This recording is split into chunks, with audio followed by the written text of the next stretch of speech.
சாமுவேலின் முதலாம் புஸ்தகம் 6ஆம் அதிகாரம்.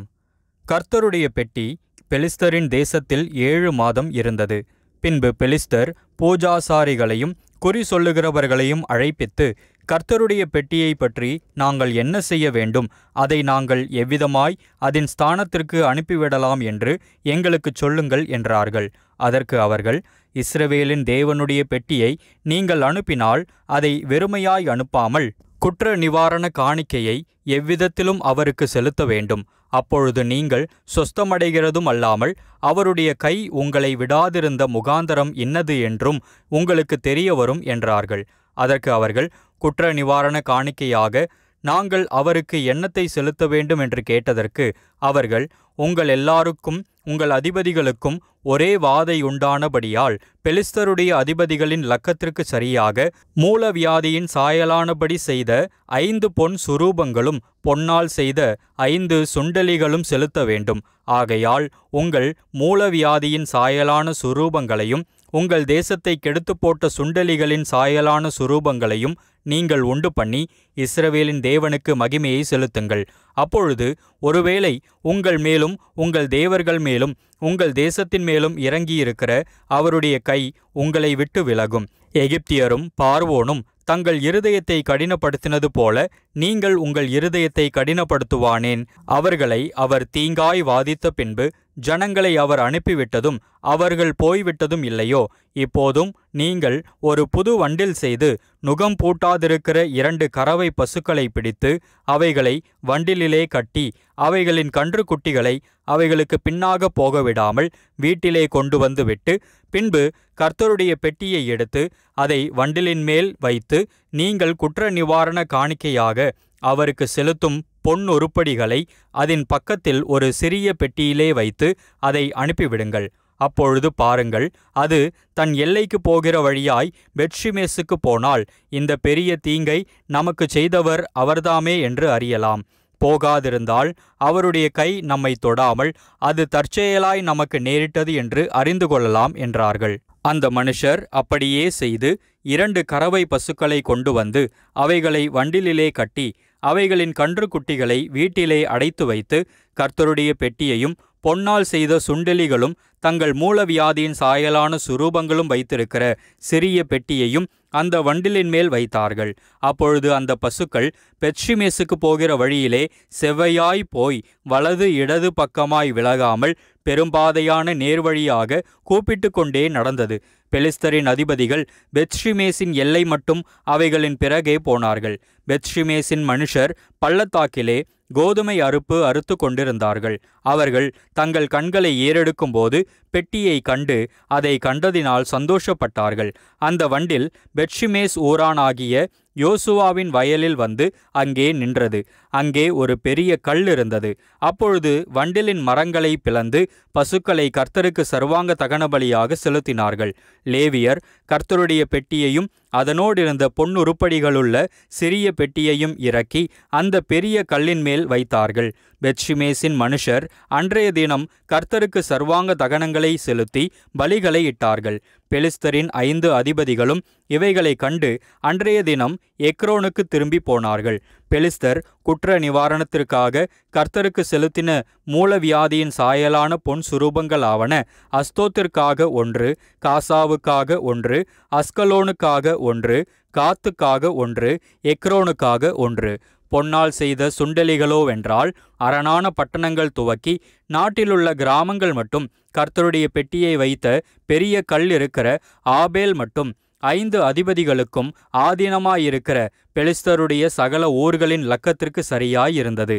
அந்த கல் இந்நாள் வரைக்கும் பெத்ஷிமேஸ் ஊரானாகிய யோசுவாவின் வயலில் இருக்கிறது. ஆனாலும் பெத்ஷிமேசின் மனுஷர் கர்த்தருடைய பெட்டிக்குள் பார்த்தபடியினால் கர்த்தர் ஜனங்களில் 50,070 பேரை அடித்தார். அப்பொழுது கர்த்தர் ஜனங்களை பெரிய சங்காரமாக அடித்தது நிமித்தம் ஜனங்கள் துக்கித்து கொண்டிருந்தார்கள். இந்த பரிசுத்தமான தேவனாகிய கர்த்தருக்கு முன்பாக நிற்கத்தக்கவன் யார்? பெட்டி நம்மிடத்திலிருந்து யாரிடத்துக்கு போகும் என்று பெத்ஷிமேசின் மனுஷர் சொல்லி கீரியாத் யாரீமின் குடிகளுக்கு ஆட்களை அனுப்பி பெலிஸ்தர் கர்த்தருடைய பெட்டியை திரும்ப அனுப்பினார்கள், நீங்கள் வந்து அதை உங்களிடத்துக்கு எடுத்துக்கொண்டு போங்கள் என்று சொல்லச் சொன்னார்கள்.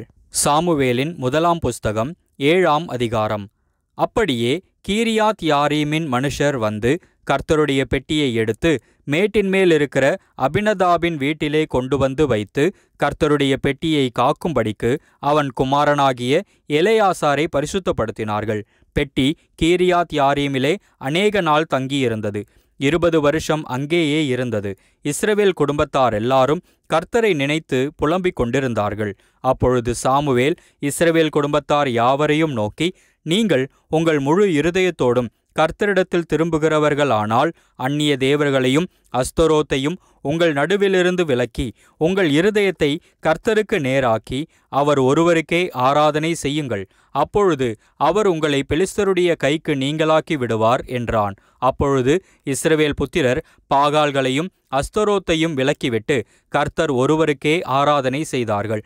பின்பு சாமுவேல், நான் உங்களுக்காக கர்த்தரை மன்றாடும்படிக்கு இஸ்ரவேலர் எல்லாரையும் மிஸ்பாவிலே கூட்டுங்கள் என்றான். அவர்கள் அப்படியே மிஸ்பாவிலே கூடி வந்து தண்ணீர் மொண்டு கர்த்தருடைய சந்நிதியில் ஊற்றி அன்றைய தினம் உபவாசம் பண்ணி கர்த்தருக்கு விரோதமாய் பாவம் செய்தோம் என்று அங்கே சொன்னார்கள்.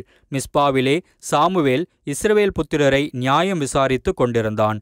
இஸ்ரவேல் புத்திரர் மிஸ்பாவிலே கூடி வந்ததை பெலிஸ்தர் கேள்விப்பட்ட போது பெலிஸ்தரின் அதிபதிகள் இஸ்ரவேலுக்கு விரோதமாக எதிர்த்து வந்தார்கள். அதை இஸ்ரவேல் புத்திரர் கேட்டு பெலிஸ்தர் நிமித்தம் பயப்பட்டு சாமுவேலை நோக்கி, நம்முடைய தேவனாகிய கர்த்தர் எங்களை பெலிஸ்தரின் கைக்கு நீங்களாக்கி ரட்சிக்கும்படிக்கு எங்களுக்காக அவரை நோக்கி ஓயாமல் வேண்டிக் கொள்ளும் என்றார்கள். அப்பொழுது சாமுவேல் பால் குடிக்கிற ஒரு ஆட்டுக்குட்டியை பிடித்து அதை கர்த்தருக்கு சர்வாங்க தகனபலியாக செலுத்தி இஸ்ரவேலுக்காக கர்த்தரை நோக்கி வேண்டிக் கொண்டான். கர்த்தர் அவனுக்கு மறுமொழி அருளிச் செய்தார். சாமுவேல் சர்வாங்க தகனபலியை செலுத்துகையில் பெலிஸ்தர் இஸ்ரவேலின் மேல் யுத்தம் பண்ண நெருங்கினார்கள். கர்த்தர் மகா பெரிய இடி முழக்கங்களை பெலிஸ்தர் மேல் அந்நாளிலே முழங்க பண்ணி அவர்களை கலங்கடித்ததினால் அவர்கள் இஸ்ரவேலுக்கு முன்பாக பட்டு விழுந்தார்கள். அப்பொழுது இஸ்ரவேலர் மிஸ்பாவிலிருந்து பெலிஸ்தரை பின்தொடர்ந்து போய் பெத்காரிம் பள்ளத்தாக்கு மட்டும் அவர்களை முறியடித்தார்கள். அப்பொழுது சாமுவேல் ஒரு கல்லை எடுத்து மிஸ்பாவுக்கும் சேனுக்கும் நடுவாக நிறுத்தி, இம்மட்டும் கர்த்தர் எங்களுக்கு உதவி செய்தார் என்று சொல்லி அதற்கு எபெனேசர் என்று பெயரிட்டான். இந்த பிரகாரம் பெலிஸ்தர் அப்புறம் இஸ்ரவேலின் எல்லையிலே வராதபடிக்கு தாழ்த்தப்பட்டார்கள். சாமுவேலின் நாளெல்லாம் கர்த்தருடைய கை பெலிஸ்தருக்கு விரோதமாயிருந்தது.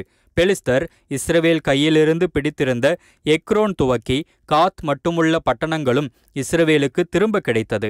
அவைகளையும் அவைகளின் எல்லைகளையும் இஸ்ரவேலர் பெலிஸ்தர் கையிலே இராதபடிக்கு விடுவித்து கொண்டார்கள். இஸ்ரவேலுக்கும் எமோரியருக்கும் சமாதானம் உண்டாயிருந்தது. சாமுவேல் உயிரோடிருந்த நாளெல்லாம் இஸ்ரவேலை நியாயம் விசாரித்தான். அவன் வருஷா வருஷம் புறப்பட்டு பெத்தேலையும் கில்காலையும் மிஸ்பாவையும் சுற்றி போய் அவ்விடங்களிலெல்லாம் இஸ்ரவேலை நியாயம் விசாரித்த பின்பு அவன் ராமாவுக்கு திரும்பி வருவான். அவனுடைய வீடு அங்கே இருந்தது. அங்கே இஸ்ரவேலை நியாயம் விசாரித்து அவ்விடத்தில் கர்த்தருக்கு ஒரு பலிபீடத்தை கட்டினான். சாமுவேலின் முதலாம் புஸ்தகம் 8ஆம் அதிகாரம். சாமுவேல் முதிர் வயதான போது தன் குமாரரை இஸ்ரவேலின் மேல் நியாயாதிபதிகளாக வைத்தான். அவனுடைய மூத்த குமாரனுக்கு பெயர் யோவேல், இளையவனுக்கு பெயர் அபியா. அவர்கள் பெயர்செபாவிலே நியாயாதிபதிகளாயிருந்தார்கள். ஆனாலும் அவனுடைய குமாரர் அவன் வழிகளில் நடவாமல் பொருளாசைக்குச் சாய்ந்து பரிதானம் வாங்கி நியாயத்தை புரட்டினார்கள். அப்பொழுது இஸ்ரவேலின் மூப்பர் எல்லாரும் கூட்டங்கூடி ராமாவிலிருந்த சாமுவேலினிடத்தில் வந்து, இதோ நீர் முதிர் வயதுள்ளவரானீர், உம்முடைய குமாரர் உம்முடைய வழிகளில் நடக்கிறதில்லை. ஆகையால் சகல ஜாதிகளுக்குள்ளும் இருக்கிறபடி எங்களை நியாயம் விசாரிக்கிறதற்கு ஒரு ராஜாவை ஏற்படுத்த வேண்டும் என்றார்கள். எங்களை நியாயம் விசாரிக்க ஒரு ராஜாவை ஏற்படுத்தும் என்று அவர்கள் சொன்ன வார்த்தை சாமுவேலுக்கு தகாததாய் காணப்பட்டது. ஆகையால் சாமுவேல் கர்த்தரை நோக்கி விண்ணப்பம் பண்ணினான். அப்பொழுது கர்த்தர் சாமுவேலை நோக்கி, ஜனங்கள் உன்னிடத்தில் சொல்வதெல்லாவற்றிலும் அவர்கள் சொல்லை கேள். அவர்கள் உன்னை தள்ளவில்லை, நான் அவர்களை ஆளாதபடிக்கு என்னைத்தான் தள்ளினார்கள்.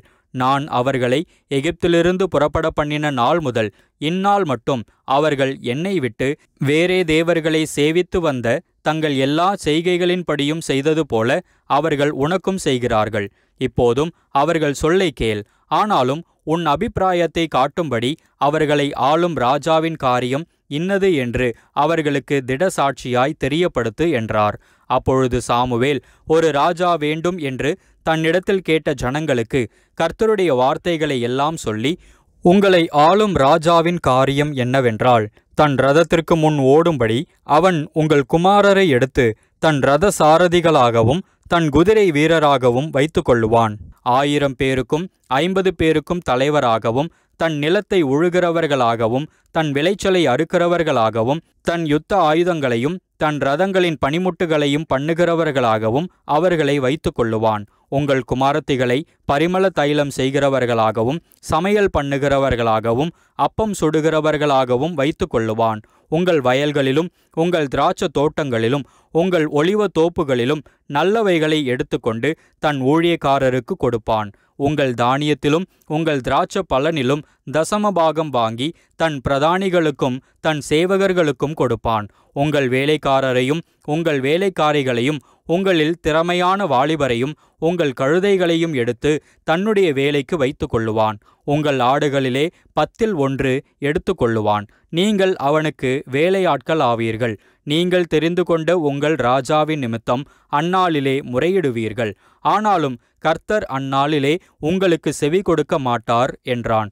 ஜனங்கள் சாமுவேலின் சொல்லை கேட்க மனதில்லாமல், அப்படியல்ல, எங்களுக்கு ஒரு ராஜா இருக்கத்தான் வேண்டும், சகல ஜாதிகளையும் போல நாங்களும் இருப்போம். எங்கள் ராஜா எங்களை நியாயம் விசாரித்து எங்களுக்கு முன்பாக புறப்பட்டு எங்கள் யுத்தங்களை நடத்த வேண்டும் என்றார்கள். சாமுவேல் ஜனங்களின் வார்த்தைகளை எல்லாம் கேட்டு அவைகளை கர்த்தரிடத்தில் தெரியப்படுத்தினான். கர்த்தர் சாமுவேலை நோக்கி, நீ அவர்கள் சொல்லை கேட்டு அவர்களை ஆள ஒரு ராஜாவை ஏற்படுத்து என்றார். அப்பொழுது சாமுவேல் இஸ்ரவேல் ஜனங்களை பார்த்து, அவரவர் தங்கள் ஊர்களுக்கு போகலாம் என்றான்.